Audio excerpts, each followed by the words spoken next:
राम राम जी। हमारे सूबे के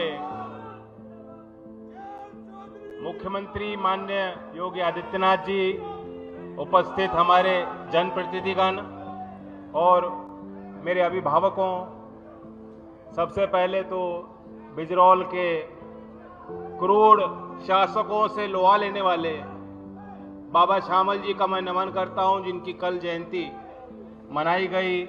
वह साधारण किसान थे और उन्होंने एक मिसाल तय की। संत रविदास जी की जयंती है आज। मैं उनके प्रति अपने श्रद्धा सुमन अर्पित करता हूं। मेरी मनोकामना है कि उनके जो उपदेश, समाज में बराबरी के लिए जो उन्होंने संदेश समाज को दिया, वह आने वाली पीढ़ियां उन बातों को सजो के रखें और उनको अपने जीवन में व्यक्तिगत तौर से अपनाएं। ये मेरे लिए बहुत भावुक पल है। यहीं छपरौली पे जब चौधरी अजीत सिंह जी का निधन हुआ था, तो आप ही लोगों ने, मेरे समाज के बड़ों ने मुझ पे पगड़ी बनाई थी और जिम्मेदारी मेरे कंधों पे सौंपी थी। और आज आप सबके आशीर्वाद और प्रयास से चौधरी अजीत सिंह जी की स्मृति में पहला इस प्रकार का अनोखा निर्माण हो पा रहा है। और हमारे मुख्यमंत्री जी अपने व्यस्तम कार्यक्रम में इस कार्यक्रम को प्राथमिकता बनाते हुए इस क्षेत्र के सम्मान में चौधरी अजीत सिंह जी के संघर्ष के प्रति आदर भाव को लेके जिस प्रकार से यहाँ उपस्थित हुए हैं, मैं अपने दिल से उनके प्रति अपना आभार व्यक्त करना चाहता हूँ। डॉक्टर राजकुमार सांगवान जी सांसद हैं, आपने बनाए हैं, और अच्छा लगता है जब जनप्रतिनिधि के ऊपर जनता का भारी दबाव हो। ये दबाव वो अभी महसूस कर रहे हैं और मैं चाहूंगा कि रोज करते रहें। इस दबाव के कारण जब उनके मुख्यमंत्री उनके पास आते हैं तो लंबा चिट्ठा वो सुना देते हैं, लेकिन आज इस मंच से हम कुछ मांगने नहीं है। ये मंच मांगने के लिए नहीं है। चौधरी अजीत सिंह जी की जयंती है। हम उनको, उनके उस जीवन को याद करें, श्रद्धांजलि दें। यदि ये छपरौली का जज्बा नहीं होता, जुनून नहीं होता, भावनाएं नहीं होती किसानों के अंदर, तो चौधरी चरण सिंह जी के बाद जो देश भर में किसान, कमेरे और मजदूर की राजनीति में एक बड़ा वैक्यूम आया था, उसके बाद जिस प्रकार से चौधरी अजीत सिंह जी ने उसको संभाला, ये संभव नहीं था। यहां के साधारण लोगों ने आशीर्वाद दिया। यहां के साधारण लोगों ने, जिनके पास अपने घर के परिवार के लिए खर्चा पूरा करने के लिए संसाधन नहीं थे, आप लोगों ने चंदा दे देकर चौधरी अजीत सिंह जी की लंबी राजनीतिक यात्रा का समर्थन किया। कल हमारे प्रधानमंत्री जी फ्रांस में आर्टिफिशियल इंटेलिजेंस पे कह रहे थे कि आर्टिफिशियल इंटेलिजेंस इस सदी में मानव जाति के लिए एक नया कोड लिखने वाला है।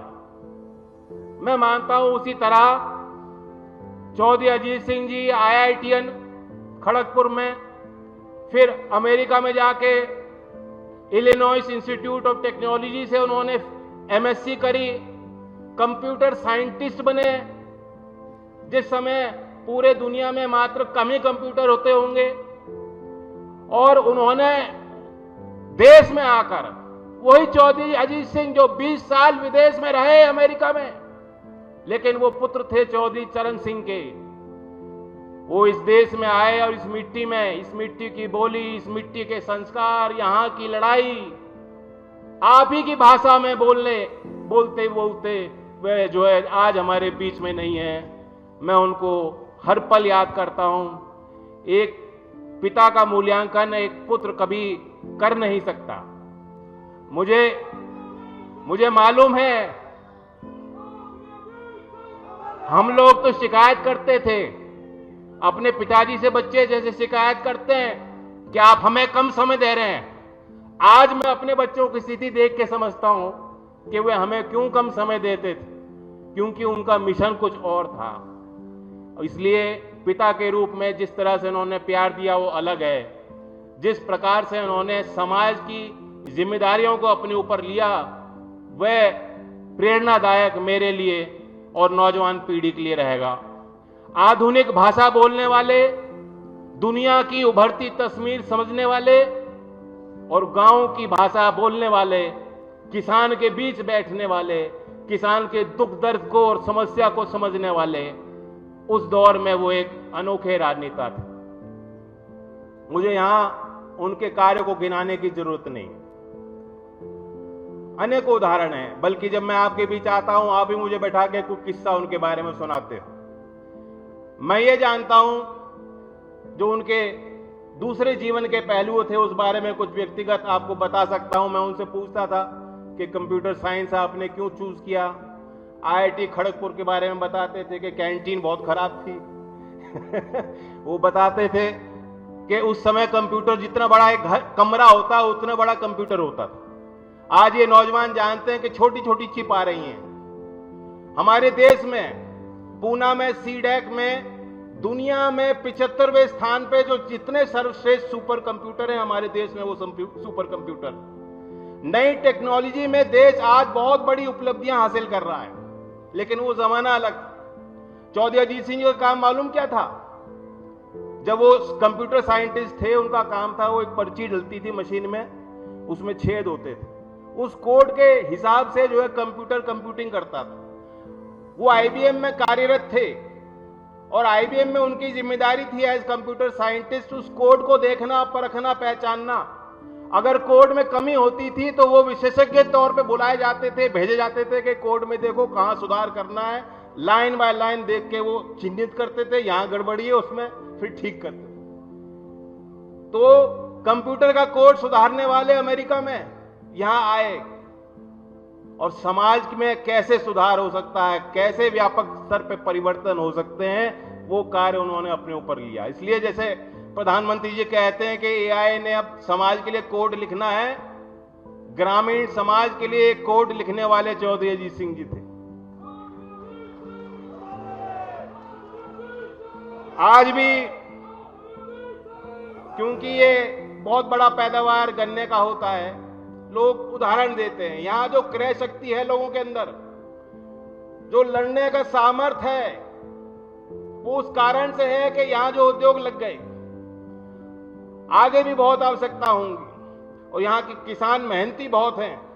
इन किसानों के लिए हम सबको मिलकर और काम करने की जरूरत है। मैं तो समझता हूं कि योगी जी क्योंकि अध्यात्म को समझने वाले और विचार करने वाले एक व्यक्ति, और वे इस बात को जानते हैं कि किसान जो अन्न पैदा करता है वो भी अन्नदाता भगवान का ही रूप होता है।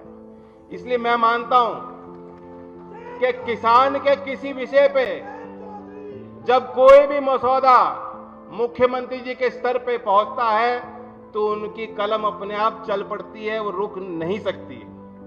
और इसलिए मुझे विश्वास है सरकार पहले ही बेहतर काम कर रही है, लेकिन कुछ लोग हैं विपक्ष का अपना काम, वो अपना काम निभाते हैं, लेकिन उनके अंदर एक नकारात्मक सी भावना बैठ गई है। आपको भी धीमे धीमे समझ में आ रहा है, मुझे तो समझ में आ ही लिया था, तभी मैं अलग हो गया था। कल अखिलेश जी बोल रहे थे संसद में, वो ये चाहते हैं कि कोई उनको 144 साल गिनाए तब वो मानेंगे कि महाकुंभ हो रहा है। संत रविदास जी ने कहा था कि जो मन में पवित्र भावना रखेगा तब पुण्य कमाएगा। जब मन है चंगा तो कटौती में गंगा। ये कहावत भी संत रविदास जी के बहुचर्चित एक घटना पे आधारित है कि बहुत लोग गंगा स्नान पे जा रहे थे और संत रविदास जी के चाहने वालों ने कहा कि हम भी, आप भी क्यों ना डुबकी लगाएं।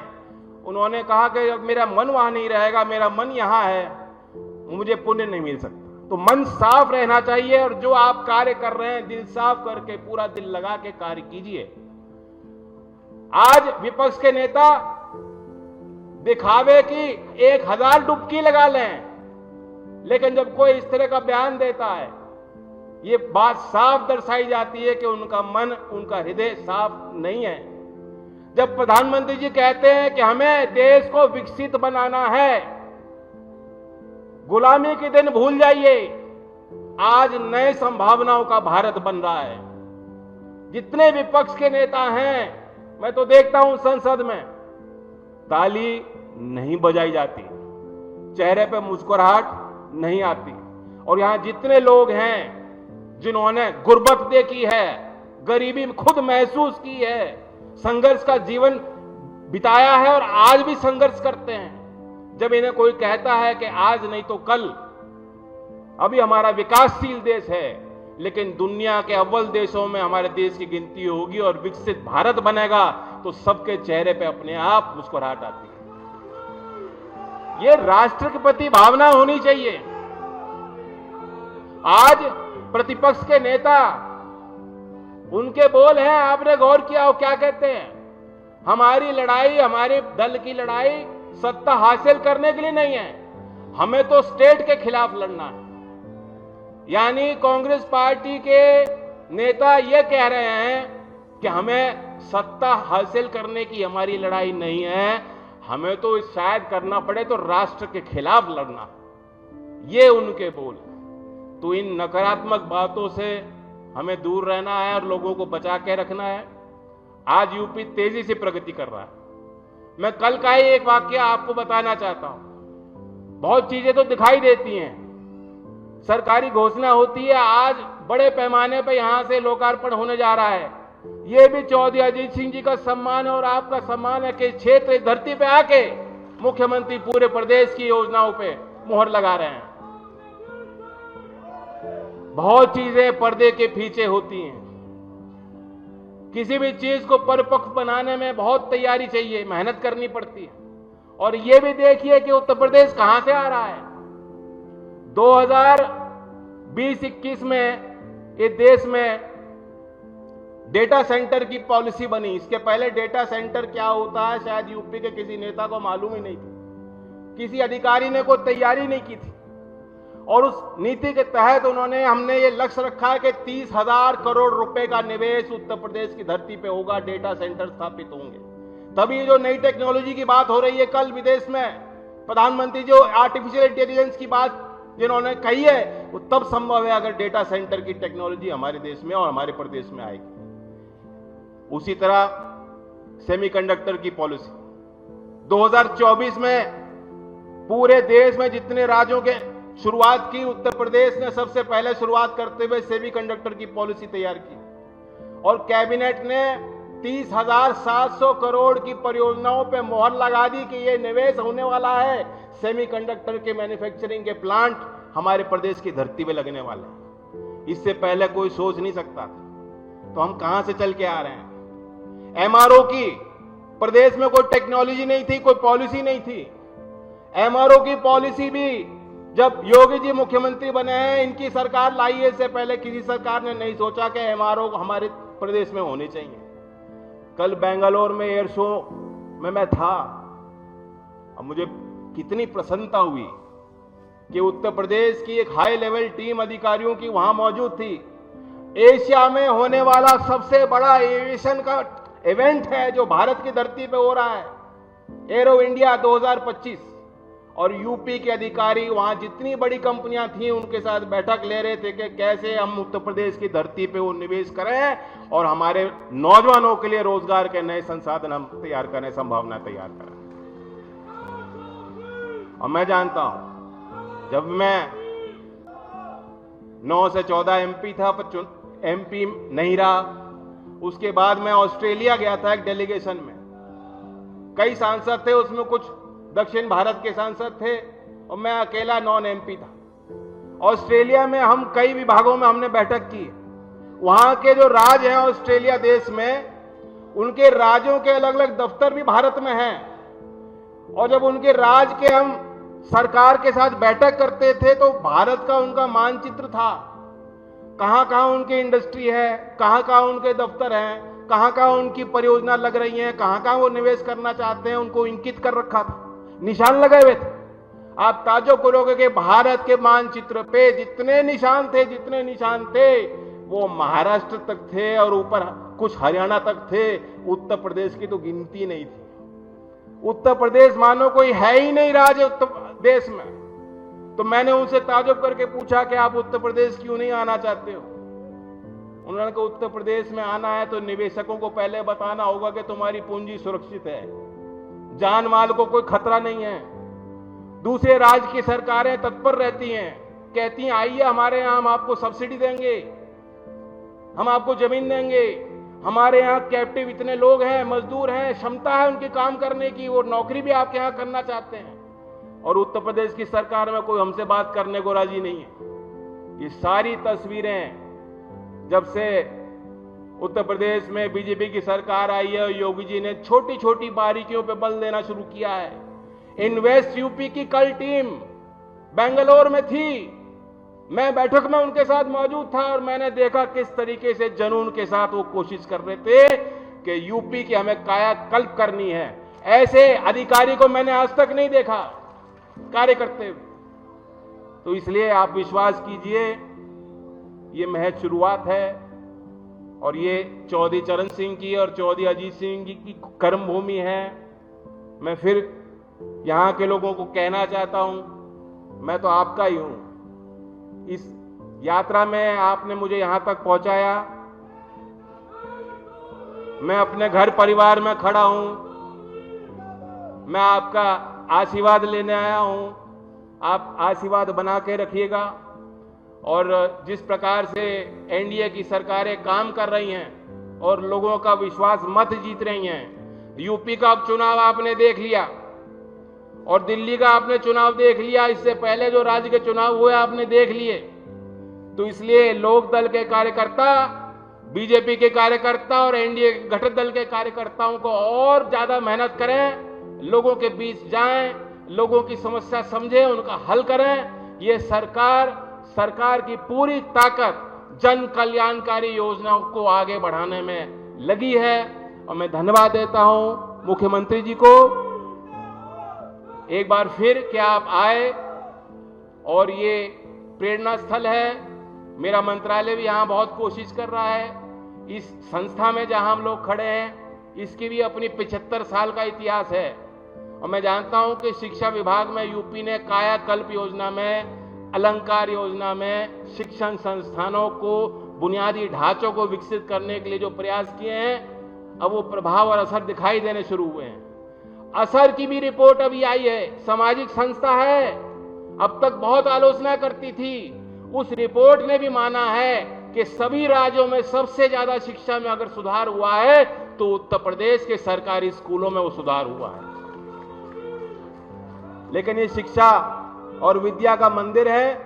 मैं मांगने तो नहीं खड़ा हुआ हूं, लेकिन मेरा भी विभाग है, मेरी भी जिम्मेदारी है और हम भी हाथ बटाएंगे और मैं चाहूंगा कि मुख्यमंत्री जी भी इस संस्था पे भी अपनी नजर रखें, अपना संरक्षण दें। इस संस्था में चौधरी चरण सिंह जी का हमेशा ध्यान रहता था, चौधरी अजीत सिंह जी का रहा, मेरी भी यहाँ निधि लग रही है, जितने जनप्रतिनिधि हैं उनकी कोशिश रहती है, क्योंकि इस संस्था में बहुत प्रतिभा यहाँ से जुड़ी हुई है। और मेरी मुख्यमंत्री जी से इस संदर्भ में बात भी हुई है, बागपत के लिए बड़ी बड़ी परियोजनाएं हैं और वे खुद बताएंगे आपको। मैं भी उत्सुक हूँ उनका संदेश लेने के लिए।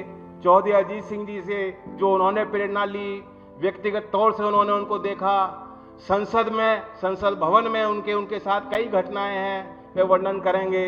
मैं फिर एक बार दोबारा अपने परिवारजनों को धन्यवाद देता हूं। जय हिंद, जय भारत।